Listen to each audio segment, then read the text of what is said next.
So this Apollo Lake powered laptop is the T-Book 4, and it's undoubtedly the best looking one that I have looked at so far because it isn't that ugly champagne gold color, and it's not the silver. It comes in this nice darker gray, which looks really quite decent. It weighs just 1.3 kilos. It's very slim. Now it has a logo on the back here, which is a little bit ugly. Unfortunately, it's not a sticker. This can't be removed right here. So the lid has a little bit of flex to it, and one thing that annoys me slightly, as you'll see, the lid doesn't quite close properly. It's moving a little bit there. There are no magnets in here to keep it shut, perhaps to reduce the weight, but I find that to be a little annoying. Now the spec is pretty standard here. We've got 6 gigabytes of RAM, 64 gigabytes of eMMC 4.5 spec storage. There is an SSD slot on there, so you can expand that. You can put in your own SSD to improve performance and increase the storage capacity. Now Windows 10 on the model came in Chinese, so I had to install English, and the CD key that they have used in here didn't want to activate either, so I had to supply my own one, which isn't really good at all. Now the battery capacity comes in around 10,000 milliamp hours or 38 watt hours. So there's a bit of a deal breaker on here for a lot of people. Now I bought this thinking that it was going to come with wireless AC. That was what was in the listing from geekbuying.com where I bought this, but as you can see, it has the Realtek wireless N chipset, so we're going to be limited in speed, so I can't get the full advantage of my fiber optic line here I have in the studio, which is a real shame, and for me personally is a deal breaker.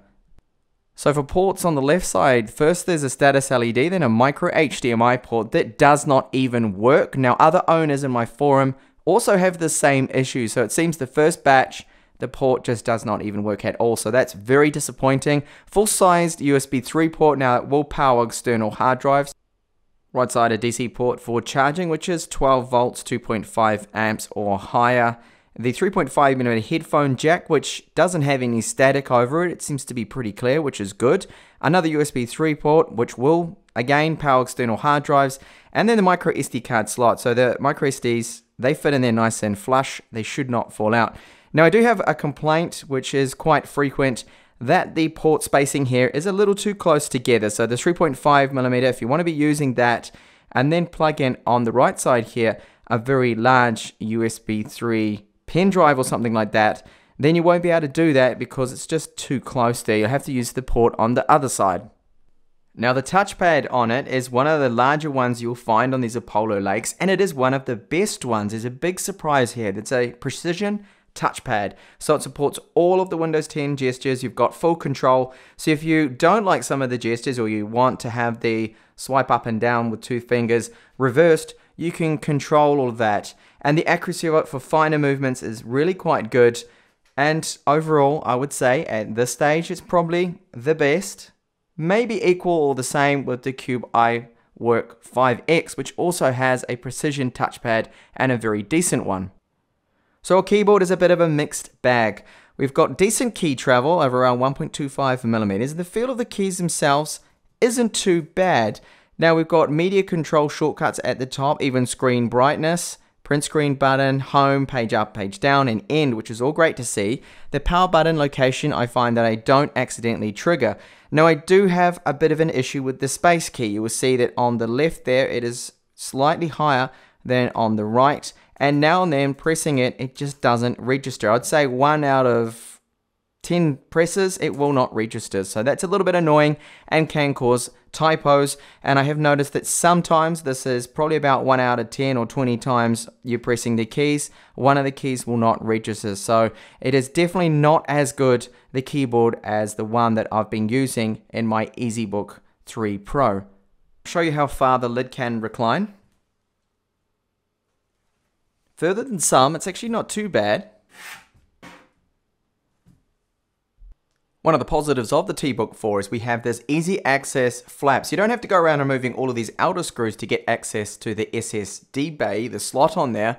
Simple one screw, this comes up, then you put your SSD in here. Now it must be 22 by 42mm, and there's no screw inside here because the screw of the lid is what keeps that in place there. So really well designed, and I wish all of the Apollo Lake laptops and all future ones would have this same flap in them because it just makes life easy.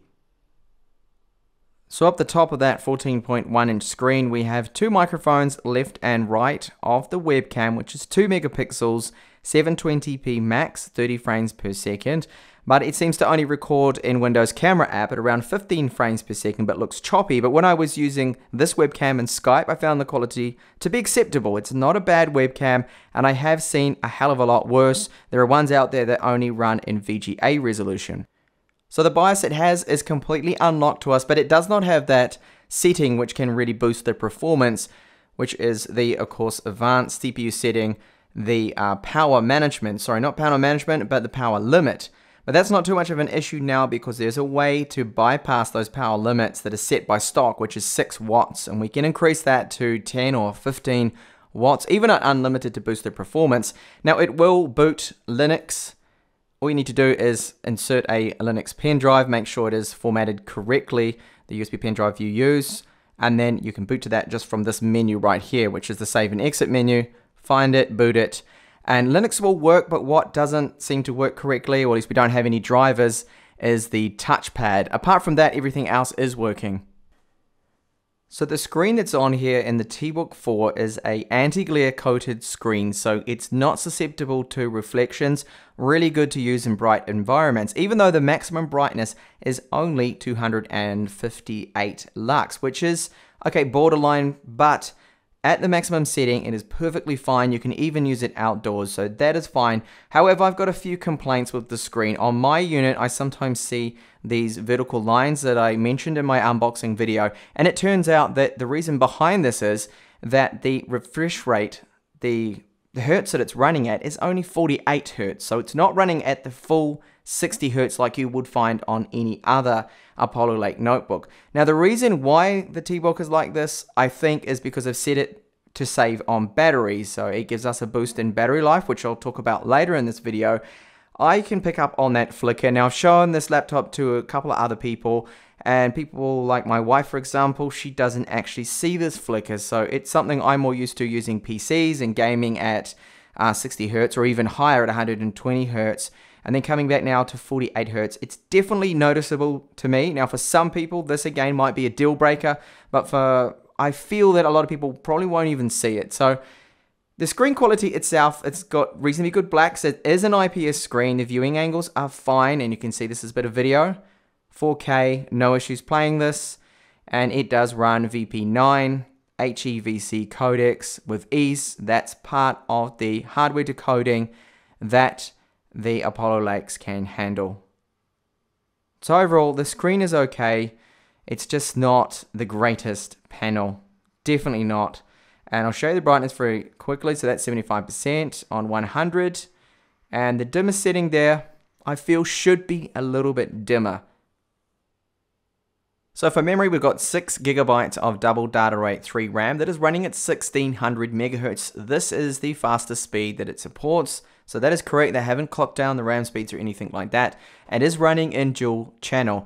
Now, if you look at the internals of it, you will see there are actually just 2 3 gigabyte chips on there, which seems like a strange setup, but Samsung do produce these, and that is what they're using on. So it's a low power double data rate 3. So here we have a couple of benchmarks that I went through. So the first up is Geekbench 4. Now, these scores are perfectly fine. You can get a little bit higher if you tweak the power limit, which I will not do in this review, but I have a separate video up. If you want more information about that, check down in the description. That's how you can boost the performance greatly. Mostly the GPU in these Apollo Lakes. It's just a recent breakthrough we had. So the wireless is that Realtek chipset. And here you can see the maximum speeds far below what I can get from wireless AC. However, I will give it one thing, and that is the range on this is exceptional, really. It is really, really good. I've not seen this kind of range normally out of these cheaper laptops, that I can go right to the other end of the studio and the signal is still on full and it still gets quite decent speeds as well. So that's one positive out of this limitation here. So if you're someone that's got very slow ADSL, or you're not moving files to a file server, then wireless N probably won't affect you that much there that it would for someone like me that I've got a fiber optic line with 300 megabits per second. I really want to be able to use that speed. So, and 22 score, 120,000. this is more or less exactly the same as any other Apollo Lake, the Sauron N3450. And the eMMC speed, so it is a Toshiba drive, and it is 4.5 spec, so not eMMC 5 that we have been seeing. So the speeds there, reads are okay. I mean, they're pretty good. 150 is good. 50 right, you know, a little bit low there. 4K's also low. So I recommend going with an SSD if you can, and then you will get full SATA 3 speeds. So a lot faster, up to 550 reads, sequentials, and 550 writes, depending on what drive you use. But you're limited in that size because it's only a 2242, so you'll probably be somewhere a little bit lower when it comes to the write speeds. Now, battery life is where the T-Book 4 really excels here. I can get up to 10 hours of light web use. So if you set your brightness to about 25%, and I was in Chrome and Edge, I managed to get close to that. Now, in this test here that I'm showing you, you can see I got almost 7 hours here. Now, this was continual streaming 1080p in YouTube using Chrome for the whole 6 hours.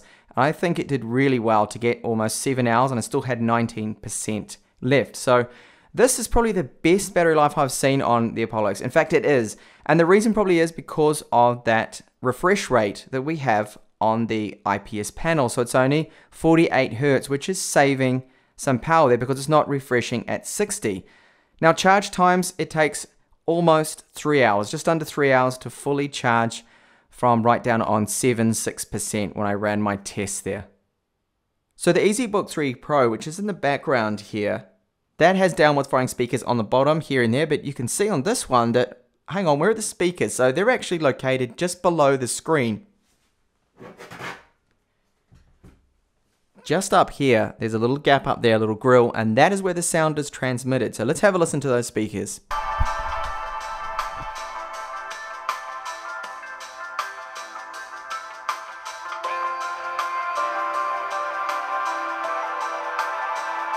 Okay, so they've got a decent volume, if I can even call that decent, really, but they distort a lot at 100%. There's a lot of vibrations coming through that area. I think the keys on the keyboard is what is vibrating, causing that distortion there. So these speakers are quite poor in this notebook. Now, to touch on performance here, the Apollo Lakes, a lot of people, I think, get quite confused and mistaken by the fact that, yes, it really is a successor to the Atom, but the GPU is a lot more powerful and it's got some native codec support, as I mentioned before, with video. So you can run things like Adobe Photoshop here. You can do some minor edits. Now, I wouldn't get too crazy on layers and filters. It will really start to bog down quite quickly on this chipset. But I am doing a bit of multitasking here. So I've got some tabs open in Chrome. Now, if you're a heavy Chrome user, you can use up to about 5 or 6 tabs, and even more before you start to fill up the RAM, and you'll notice the speed will slow down there. So you can get away with, I think, up to about 10 tabs. It all depends on if you're viewing Flash websites or heavy websites. So scrolling is smooth, and the performance there is good. Now, 4K streaming in YouTube will not work well in Chrome, but it's perfectly fine in Edge. And overall, the performance of the Apollo Lake is good for light tasks. So watching videos, YouTube, Chrome, Docs, Excel, as long as the spreadsheets aren't like massive, huge, heavy spreadsheets, you really want the SSD for that probably, because that's going to speed things up too when it comes to loading things up, loading applications, running that off the SSD. So the performance, a lot of people are surprised with them, but a lot of people, as I mentioned, get a little bit confused. Now, you can't play Battlefield 1 on this, but we'll have a look at some gaming now and check out and see what kind of frames per second we do on some light games, popular online ones like Counter-Strike Global Offensive and League of Legends.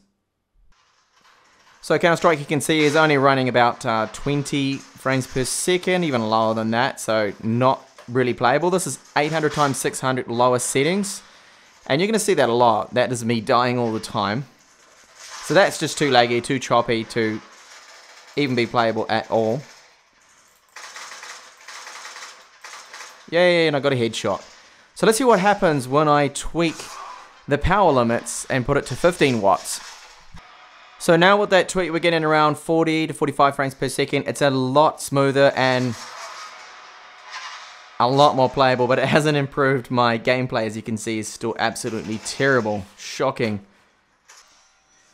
League of Legends. So this is running 1080p, the native screen resolution, very low option. So the visuals are on the lower setting, and we're getting around 65 to mid-higher 50s, which is great. But bear in mind, I do have that power limit tweak applied. So without that tweak, it'd probably be around 40 frames per second.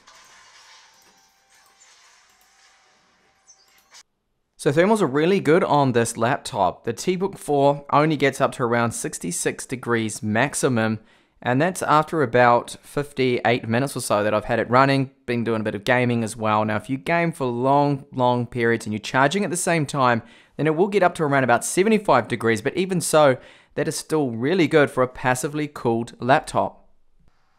And surface temperatures are the hottest on the top. So just on the left hand side, we're getting up to a rather warm 38 degrees. Palm rest, a lot cooler there, around 35. So it does get warm to the touch, but it's nothing alarming, nothing to worry about, I feel. Okay, so end of the day, I cannot really recommend this at all unless you can pick it up for a really low price, like 180 US or something.